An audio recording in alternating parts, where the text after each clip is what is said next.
Hey guys, thanks for tuning in to this episode of Astros Baseball. I'm joined today, my special guest, the Texas Garden Guy, Mr. Garden Guy. How you doing today, buddy? Doing good, man. I spent part of the day out in the garden and part of the day waiting on rain delays. So Yeah. it's been a fun, hot weekend and a good weekend for the Astros as well. Oh yeah. It didn't start out good, but it ended well.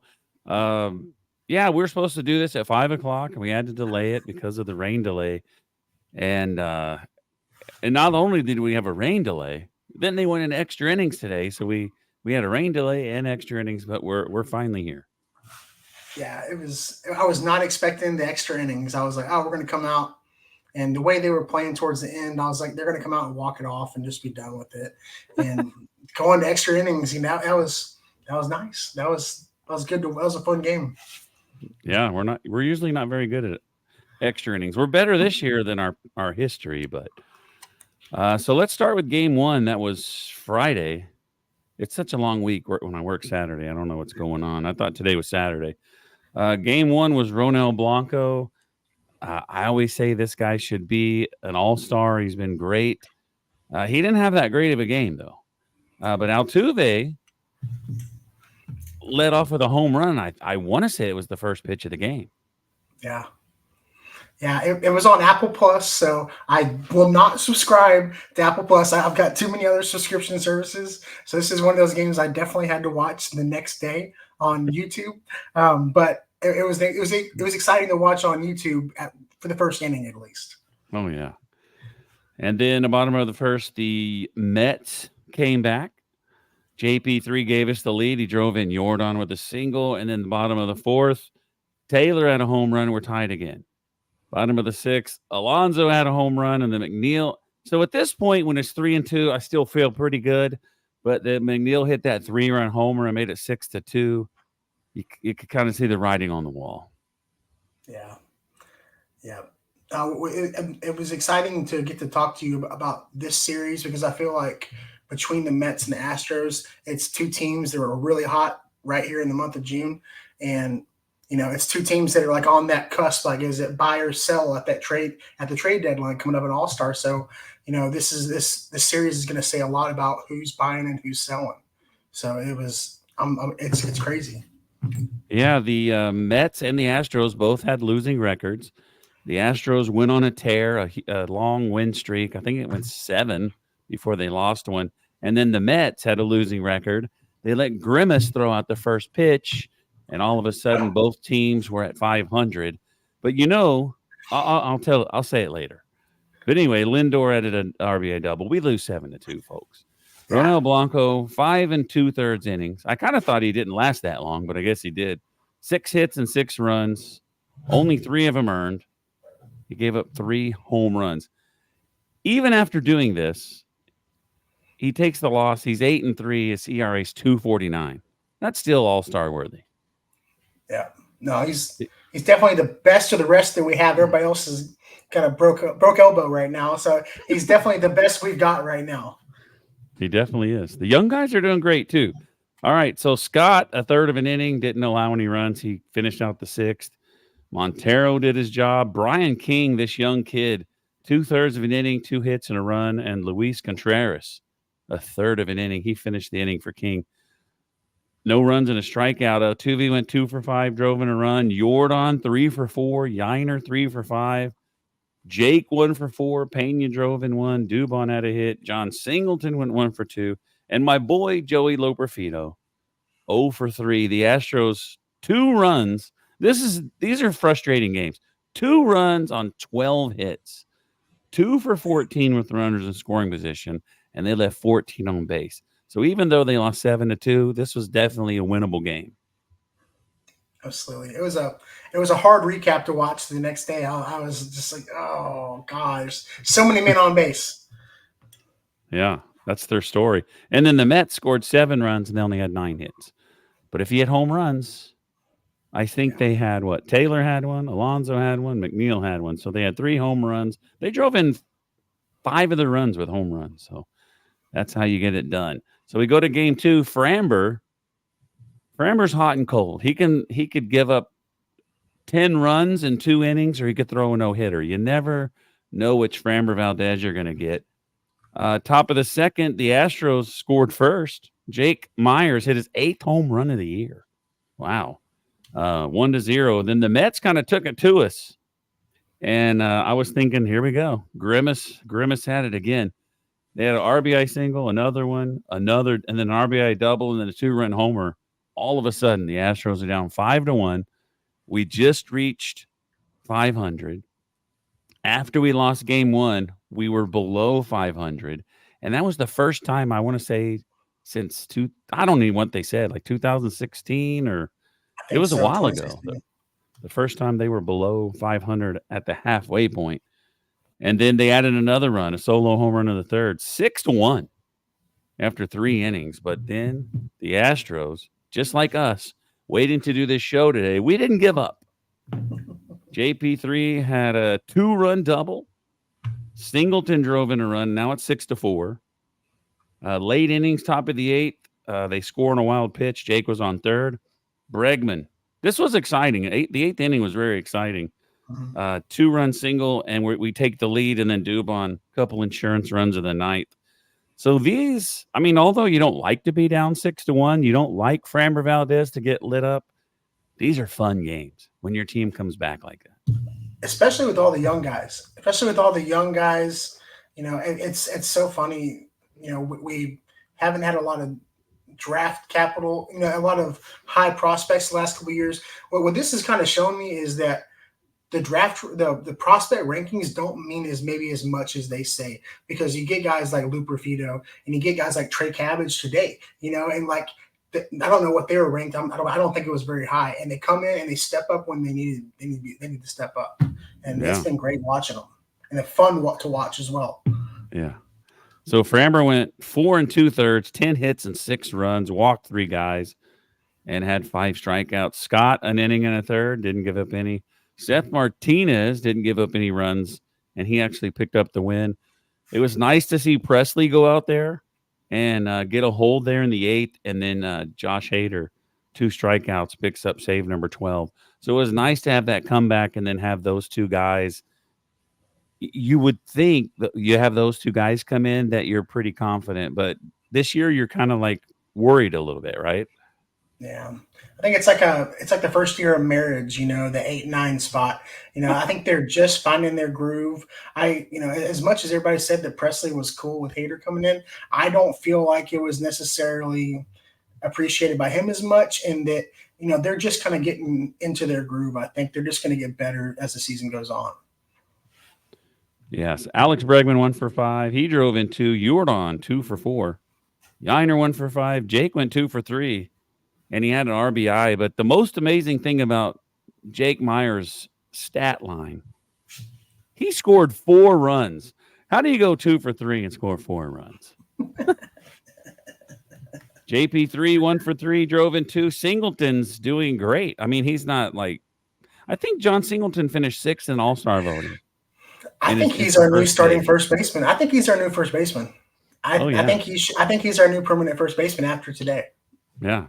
So I was looking at the trade rumors, and it was saying that the Astros were eyeing Vladimir Guerrero Jr., who plays for our next opponents.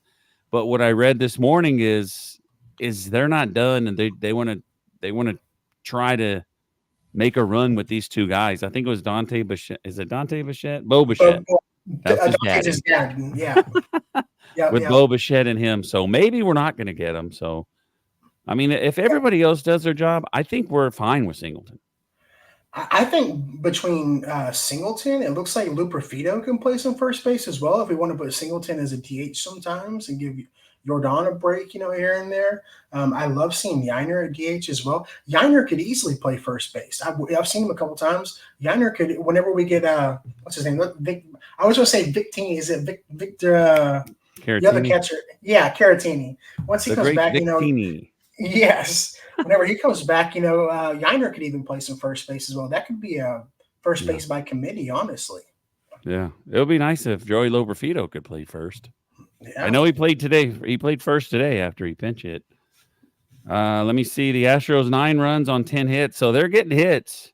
They're definitely getting hits against the Mets. 4 for 11, and they left 9 on base. So the Mets 6 runs on 11 innings. 11 hits. So great game by the Astros. It was a series saving comeback, and it was my sanity's comeback because, like I said, it was our winning streak versus Grimace, and you said it perfectly. It was two teams heading in the same direction, and something has to give. Someone has to lose the series, and then today it was more of I want to say it was a bullpen day because Dubin started.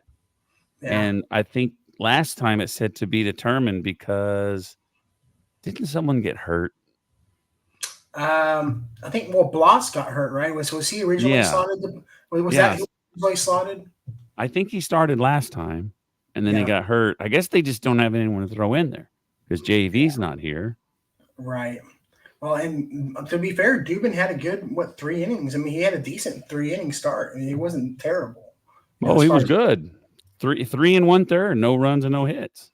Yeah, he walked 3, but but that I don't think that was completely his fault. That umpire was terrible today. The umpire was so bad, but it was bad for both teams. So I guess that's fair. So that was game 1 when Altuve fouled the ball off his foot. That was today. That was today? That was today, yeah. Wow. That happened in the 6th. Was it the 6th or 7th inning? Yeah, see, I only saw the highlight. I thought it happened another day because, like I said, my TV wasn't working. That was today? It happened today, yeah. Yes. And what's funny is they were talking about the umpire. So for people that didn't watch the game yet, Altuve, I think he was the count was 1-2 or 0-2, and he hit the ball and it fouled off his front left foot, hit his toe, and you can clearly see that it hit his toe, and he even goes, "Ow, that hurt!" Like it hurt. It hurt. The ball bounces off his foot, goes to third base. Vientos throws to first base, throws him out for the third out. Well, Altuve's sitting there, and he's like, "What are y'all talking about? It bounced off my foot," and they're calling it in play. And they got together, called it a ball in play, and Altuve was very upset after all the boos he got. I think the boos, and he also had a running error. I don't know if you saw that in the highlights. I think he forgot how many outs there were, like in the 3rd inning, and he ran from second to third and got too far. He tagged third base and was going home, but there was only 1 out, and so he actually got called out because I forget the ruling, but yeah, he had a running error. He was getting booed like crazy every time he came to the bat, and so he smashed his helmet on the ground, got ejected for only the 2nd time in his entire career. And what's funny is the same guy that threw him out for his first time in 2016 threw him out today. Wow, it's so crazy. They also had. I'm trying to look this up. They also had the miscount the other day. Yeah, I think it was yesterday. I want to say it was Cabbage. There was 2 guys on. He came up and I was like, okay, that's ball 4, but why isn't he running to first? And then Blummer and TK was like, well, that's ball 4 already. And they did look at it and decide that it was. So I think this is a power vacuum. Like when Angel Hernandez retired, he was taking all the heat for being the worst umpire in the league. And now that he's retired, we're starting to notice how bad all of them are. We were just focusing on him. But now he's gone. He's probably sitting at home watching this. He goes, yeah, it wasn't just me. They're all terrible. Somebody's got to be the worst. So they're all vying to be the new Angel Hernandez. Oh, yes. There's a couple. All right. So today's game was exciting and then frustrating. And then I don't know. And then the rain delay. And it's just, I don't know. It was an up and down series, an up and down emotional series. Singleton had a 6th home run. Yiner RBI single in the fourth, and Jake grounded out. Jordan scored, and then top of the fifth, Altuve RBI single. So after 4 innings, after 5 innings, we're up 4-0, and I'm feeling pretty good. I mean, we had the comeback the day before, and I'm thinking, man, this is awesome. This is awesome that this is happening. Then, bottom of the sixth and the bottom of the seventh, the Mets have two-run homers, and all of a sudden we're tied. And then, like you said, we go to extra innings, but I think it was right when the bottom of the ninth started because Hader was jogging out to go on the field. They threw the tarp on, and he ran into the dugout. But he went in and did his job. Like, I don't know when it was. It seemed like it was. They were supposed to start back up at 5:50. It was about an hour, maybe something like that. I think it started back up around 6 o'clock our time. I think so. It might have been a couple of hours. Yeah, it was a while. I actually looked at the radar over New York, and it was just one band that was going right over in New York City. Yeah. And I was like, oh, here we go. I think the game started at 12 today. Yes. Yeah. So I can't imagine like playing a game like that that's so high energy and so demanding, and then having to go and sit down for like 2 hours and then come off the bench and like, hey, it's time to finish this game. Like, it's insane. And then to come back and have a rally like they did is unbelievable. I mean, it really is. It was wild to watch. It was fun to watch, though. It was a fun. Was it the 11th inning was the good one? Or was the 10th? Yeah. Well, the 10th inning, Chaz drove in the ghost runner, right, and then Nemo drove in a runner with the double. So we're tied after 10. And so I'm happy about that, because what irritates me the most is when they can't get the guy from second in. Because you watch other teams, they just hit a ball in the outfield and the guy's on third. They hit another one in the outfield and he runs in. So it just seems so easy. And it's irritating when they don't do it.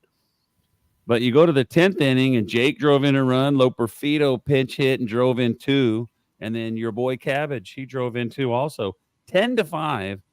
And then Luis Contreras goes in the bottom of the 11th, pop out, fly out, ground out. Awesome. That's his second. It's just like his second game, right? I think it's like his. I don't think. Yeah, I think they just signed him recently.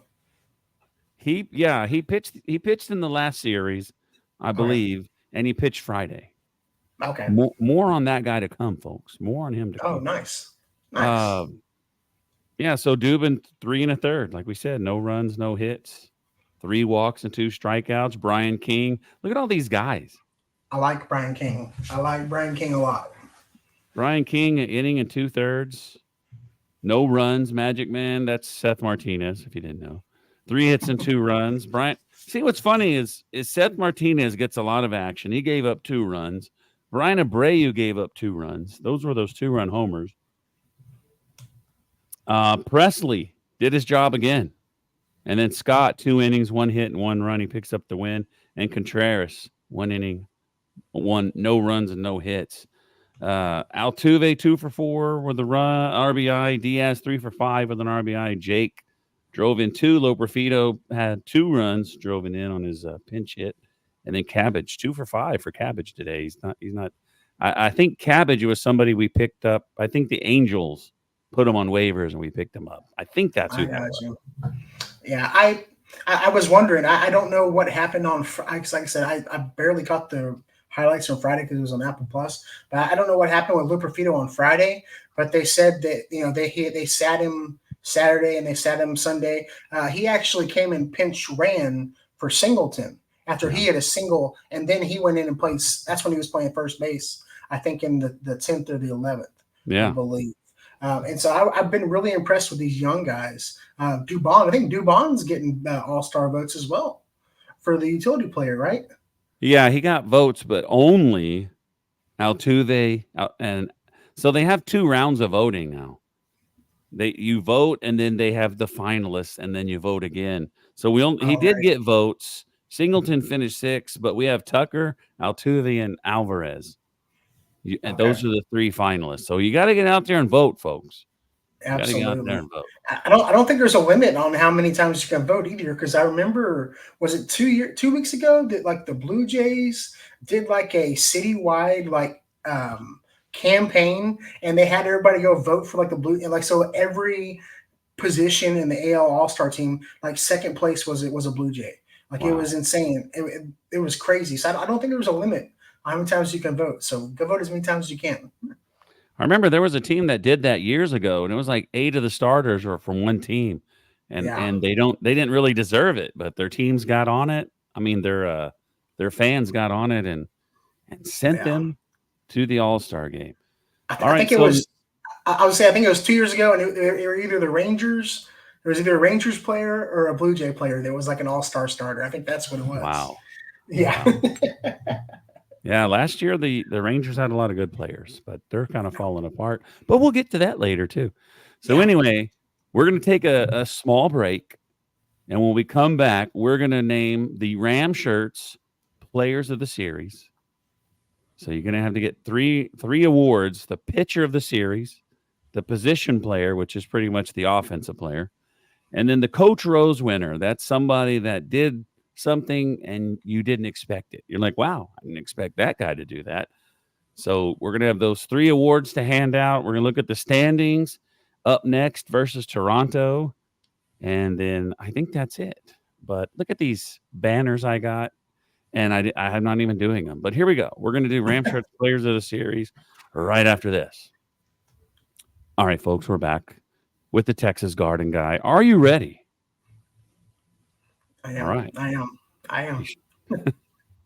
Okay, so pitcher. I'm going to shock a lot of guys with this because that Dubin dude started today and threw 3 innings. Framber and what's that guy's name? Framber and Renel Blanco. Ronel Blanco. Jeez, why am I Yes. lost? They both did horrible. I don't think they did good, so this is going to be tough. It's going to be tough. What do you got? I would agree. Dubin was what I was going to say. For a young guy, as a bullpen day to come in and throw three and was 3 2/3. I think he had a great game. Plus, he's got a beautiful beard, and so you got us bearded guys have got Yeah. to stick together. And so I got to give it to Dubin for sure. Yeah. Sean Dubin, right? Sean Yeah. Dubin. And I think one of the fun facts was he's from Allegheny, New York, because they showed that he had the state of New York on his mitt, and so it's like a hometown game for him. Ah, nice. So So for you on YouTube, I have a small beard, but it's gray. You can't see it. You can't see it on the screen. It's because it's gray. it's the lighting. That's all it is. Oh my goodness, I'm choking up, folks.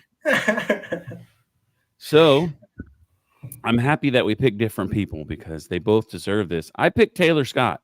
This guy's been awesome for us all year, Yeah. coming out of nowhere. But he had an inning and a third and 1 1/3 inning. So he threw 3 2/3 innings. Is that right? Combined, yeah. That sounds about right. 1 2/3.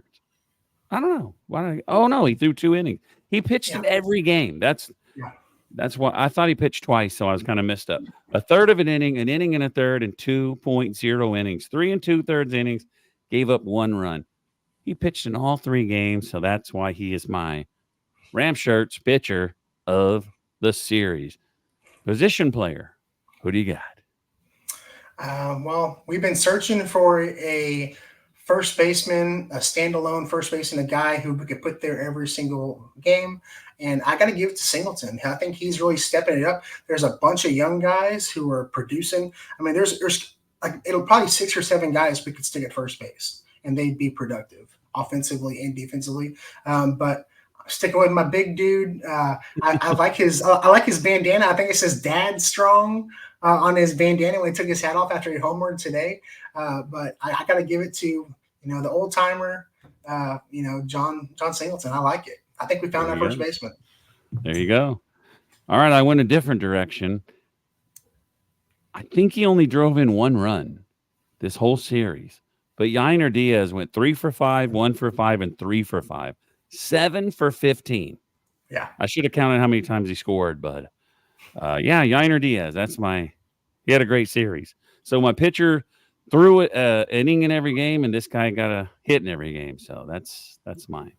So Yeah, next up is the Coach Rose. Who shocked you? This is a series where the young guys, the no names, they're the stars, except for yeah, Yonder Diaz. That's the only star we got. So that's got a trophy so far. yeah.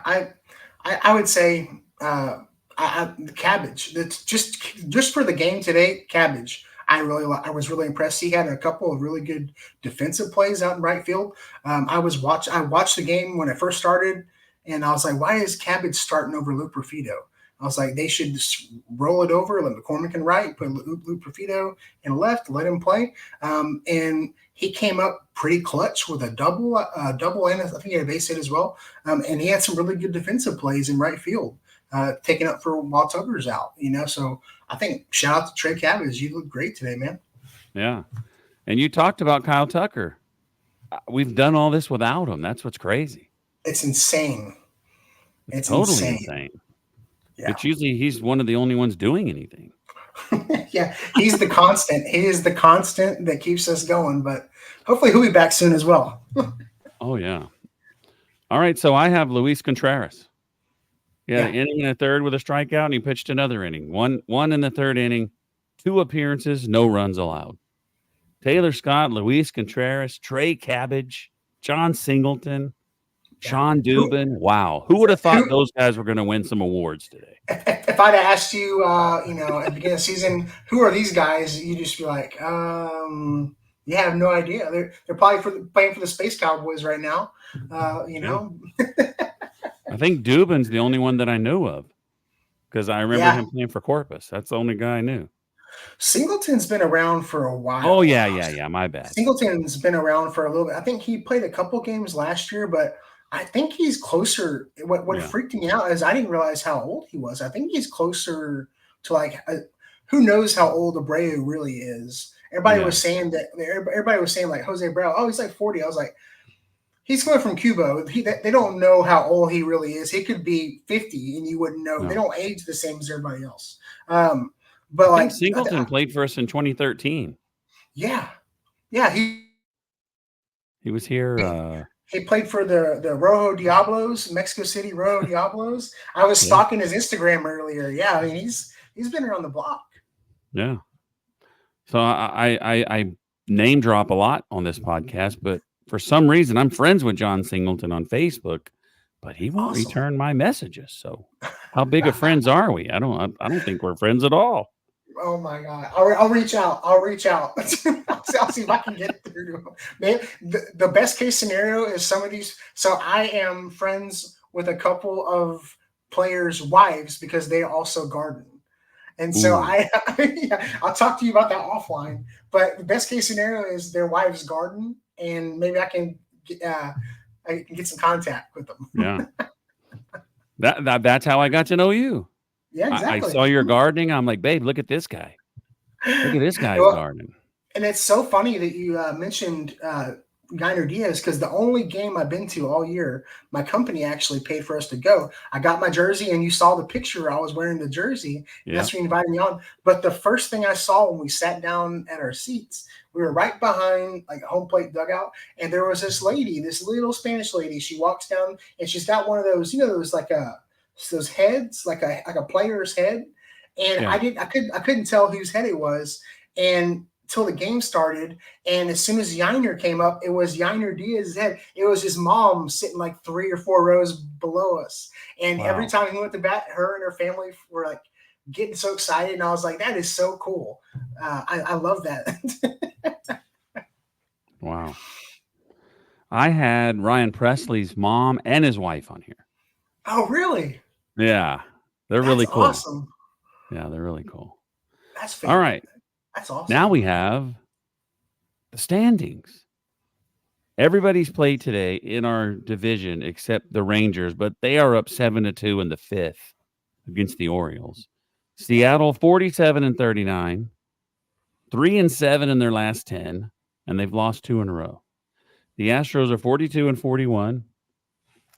This is amazing, folks. We tell them all the time, Texas Garden Guy, don't give up on the Astros. They're too talented. All they got to do is win 7 or 8 games in a row. We'll be right back in it. 3.5 games behind Seattle. Yeah. Did you ever No. think it? No. And a smart man once told me real baseball doesn't start until June. So Yep. don't even worry about that spring ball. Real baseball starts right before the All-Star break.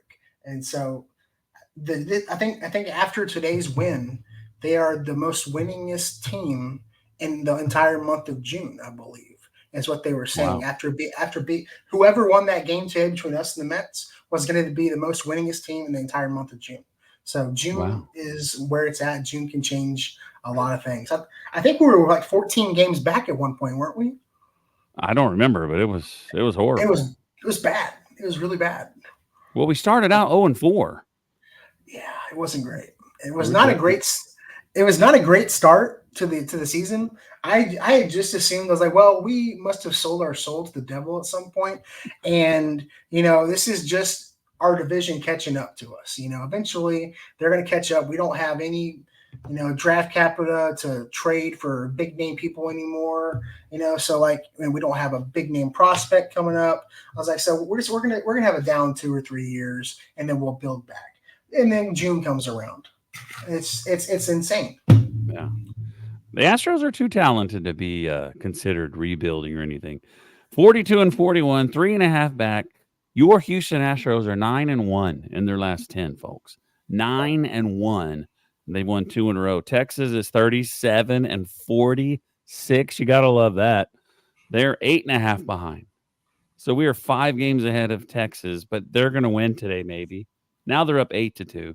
So we'll be, I don't know. I just can't remember the math here.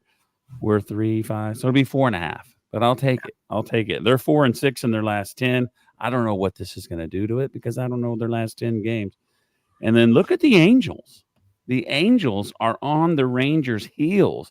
This is a Ranger team that just, I have a TikTok page and I make videos, and here are the Rangers fans talking trash, but they don't talk anymore. And they're about to be in 4th place, 36-47. The Angels are only 9.5 out, and they're 7-3 in their last 10. Isn't that something? Isn't that Otani can walk and go to the Dodgers, and the Angels are probably better now with Taylor Ward and all these guys. Like, isn't that crazy? Yeah. It's so wild. Maybe it helps if you get rid of one guy that's Center of all the attention. Yeah, center of attention. Let's get rid of this guy and be a team. Yeah. No, it's pretty wild. Am I Sometimes going the in and out? standings. Yeah, but it's okay. I'm talking while you're going in and out. It's all right. It's okay. Next up is Toronto. I don't know why I had a Spanish accent, but it's Toronto Blue Jays. 38-45. 4-game series in Toronto. We got Hunter Brown, who's been second best after Ronel Blanco. He's probably been the best the last overall, yeah, couple of weeks. And Spencer Aguirre, he had like 7 scoreless innings the other day. Then we have Ronel Blanco and Valdez. I'll tell you this: Blanco's had 3 bad games, and Valdez hardly ever has back-to-back bad games. Their pitchers are 0-2 with a 594, 7-6, 338, 4-8, 418, 7-6, 324. The Astros are hot. I like our pitchers. I think this is the only 4 we got. yeah. But I look for another series win. Yeah, the only matchup I'm really concerned about, I know Arrighetti is getting better. He struggled a little bit. He'll be playing Tuesday versus Braxton Berrios, going head to head with him. Toronto was going up, or they were going way down, and then a week later they're going way up, and now it seems like they're back on the downhill. So I like our odds against Toronto this week. I really do.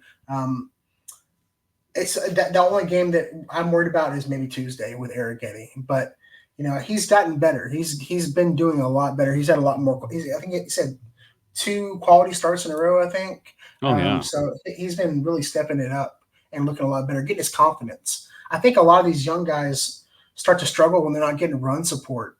They get that confidence with the run support, and at the beginning of the season, it didn't seem like we were getting those runs early on. and now we're kind of putting some runs on the board. Let these guys build some confidence, and they're doing a lot better. It seems like. Yeah, Hunter Brown looked lost at the beginning of the year, and now Yeah. he looks like a stud. Yeah, it was that. I think it was that game in Detroit. It was that game in Detroit where he had a pretty good outing, and since then it's been all up for him. It seems like he hasn't had maybe one or two bad games since then, but he's been doing great. All right, so after that we go to Minnesota for 3 games, and I mean I think they're leading their division, but we can win that. I think they beat us at home 2 out of 3. And then we go back home. Oh, go ahead. Oh, go ahead. No, I always get concerned when we go back up against Correa because it seems like every time we go against Correa, it's like a revenge game for him. Yeah. I don't know what it is.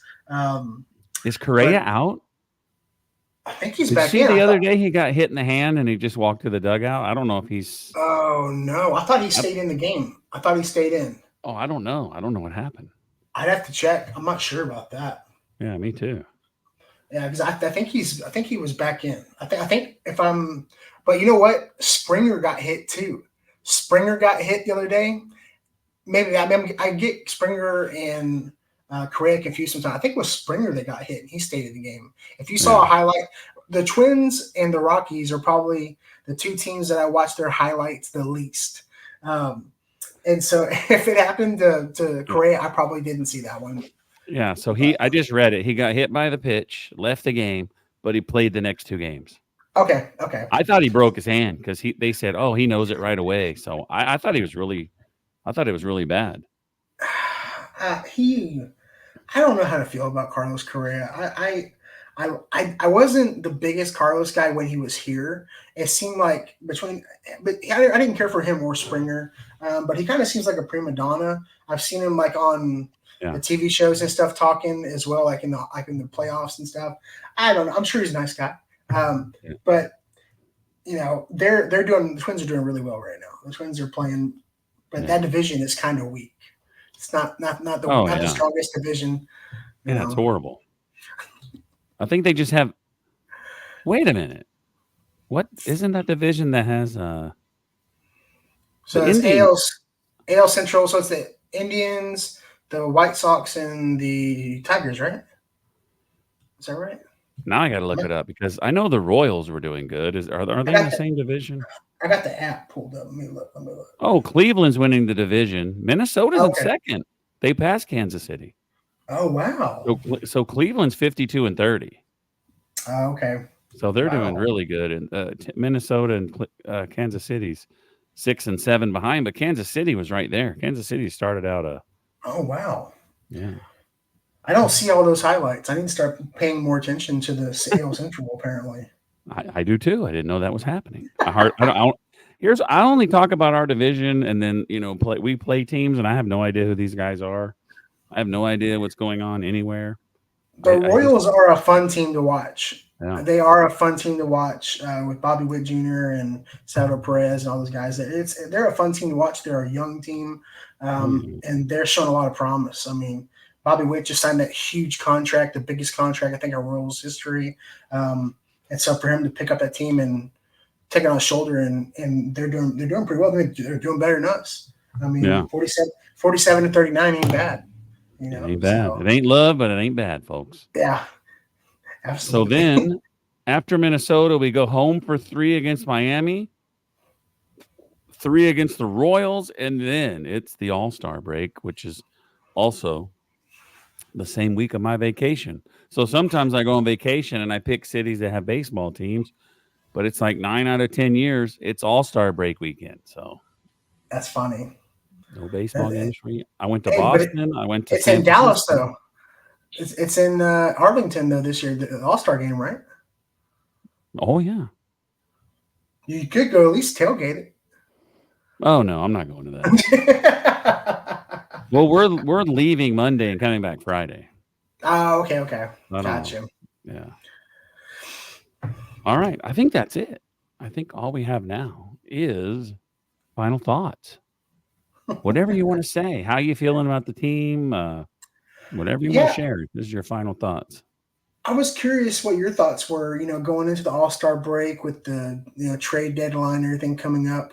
Uh, I was thinking that with when they got rid of Abreu, that we're going to be needing a first baseman. I don't think we really need that. I think we've got plenty of outfielders. I think the infielders are doing great.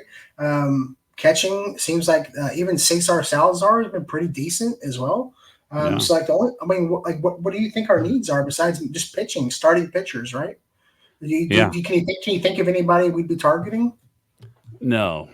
I saw a list of first basemans. It was Vladimir Guerrero, a guy I don't know from the White Sox, and it was somebody else. It was two big names and that guy. So I Okay, think they're Gavin gonna. Sheets. I don't Is it remember who it Gavin? was. Yeah. It was a Okay. bigger name than that. Oh, it was Okay. Pete Alonso or somebody like that. Oh yeah, yeah. I don't think the Mets are going to sell though. I don't think they're going to sell. Not. Yeah, they're back up in it. But do I think we need one? Not really. I mean, if they find somebody that's super good that'll help us out, fine, I'll Yeah. take it. But if they don't get one, it's okay. But I definitely think we need a starting pitcher. No matter Yeah. how good Hunter Brown and Eric Getty's doing, I mentioned this before on another podcast. I don't know if you want to have, no matter how great Eric Getty is, and no matter how much I love the guy, do you want to go into like a game 4 of the playoffs down 2-1 and you have to start Spencer Arrighetti? But if you look at Framber Valdez, I mean, do you want that guy? JV, he'll be back. But Luis Garcia, Lance I McCullers saw that. Jr., they're supposed to I be s- coming back in July or August. So yeah, I I don't saw that know. Luis Garcia was throwing. He threw like 2 or 3 batters to the Florida complex this last week or whatever. Yeah, Um, I think if this season shows us anything is that you can never have too much starting pitcher depth yeah. because it doesn't take anything to just for a pitcher to go down with a Tommy John. I don't know what Tommy John is, but I don't like it. It's I don't know what it is, but I hate it. I am not a fan of Tommy John. That guy is a jerk. You know, it seems like it could just snap, like like that Bloss. Did they ever find out what's wrong with Bloss? It's not Tommy John, is it? I don't know. Yeah, yeah. I'd have to check it out later on. But like, yeah, you can never have too many starting pitchers. I think we could go after maybe a big name starter pitcher would be nice. But Yeah. I don't know what we would be willing to trade for it. I That's the think only I would thing. be really good at researching and having every answer to everybody's questions. It didn't work. 21 hours of overtime. Yeah, absolutely, And I'm an old absolutely. man. I'm tired, dude. I'm tired. Yeah, if you'd asked me a month ago, I'd have said, "Oh yeah, we're going to be selling at the trade deadline. We're going to, I think Bregman's due a new contract in the beginning of next year." So I was Yeah. like, let Bregman walk. Let you know, I I saw a story about Kyle Tucker, and he ain't going about the nowhere. Astros trading Kyle Tucker for a like a 4-man package of good well, we're winning without him. But no. Yeah, there's no way they're going to lock him up. They may let Bregman walk, but I don't think they're going to let Tucker walk. And yeah, it's weird with our ownership group, because someone was saying Yeah. it's weird with our ownership group because I think there's between Dana Brown, Jeff Bagwell, and a couple other people. They're making the decisions, and so they've made some strange decisions, like signing Jose Abreu. I think about this a lot. When they signed Jose Abreu, I was thinking uh, you could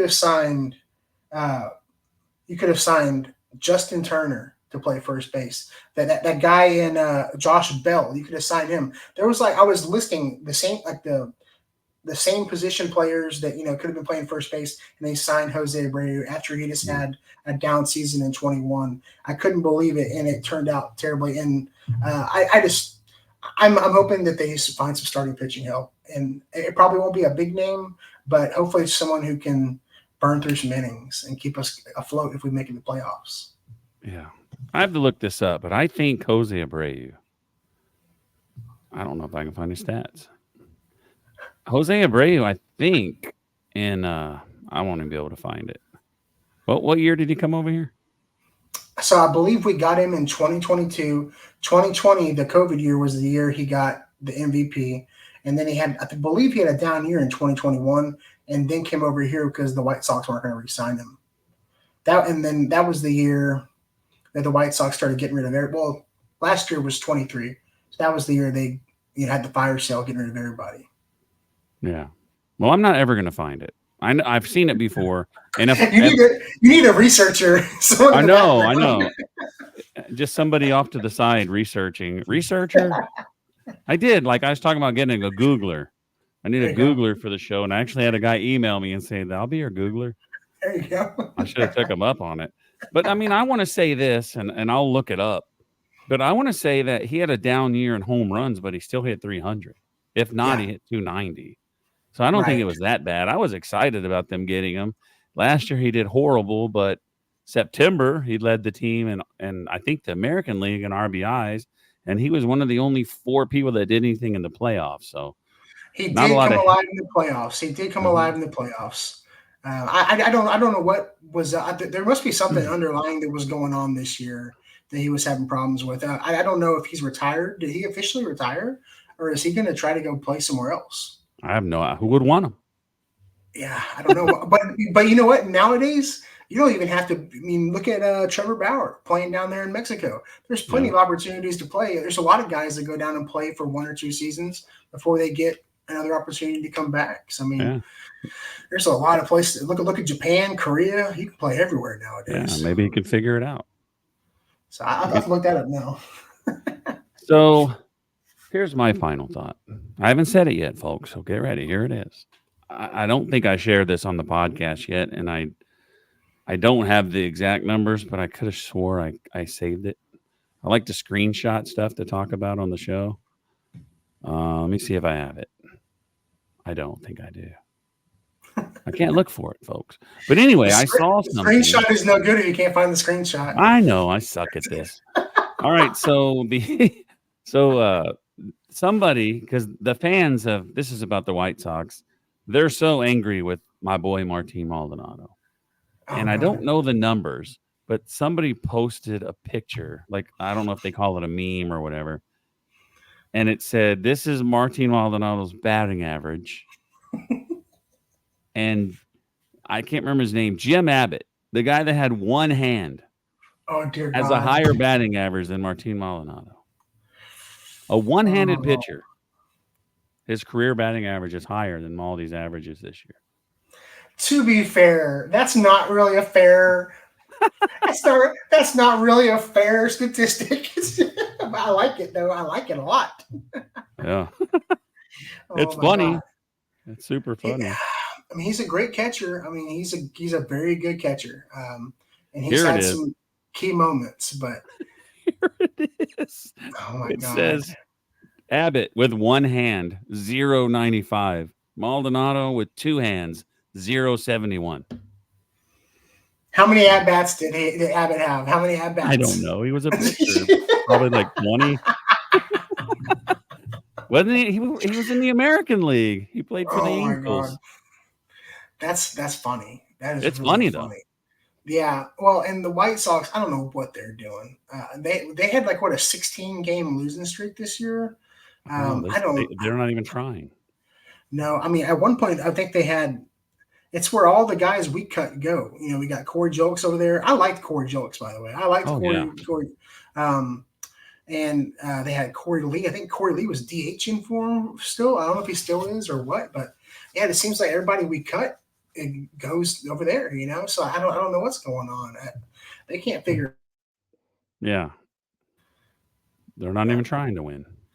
No, not the players on the team are, but. How do the Chicago Cubs have money, but the Chicago White Sox don't have money? You know, I don't think it's always about how much money you have. I think it's about how efficiently you spend it. Because if you've seen Andrew Benintendi's deal. Oh, yeah. Yeah, you got to be smart with it. I think Andrew Benintendi got the biggest contract in White Sox history, and he's locked in for like the next 5 years or something like that. Like, it's insane. Yeah. Andrew Benintendi. Wow. Pretty wild. Well, guys, I promise you, I can't do research next week. It's July 4th weekend.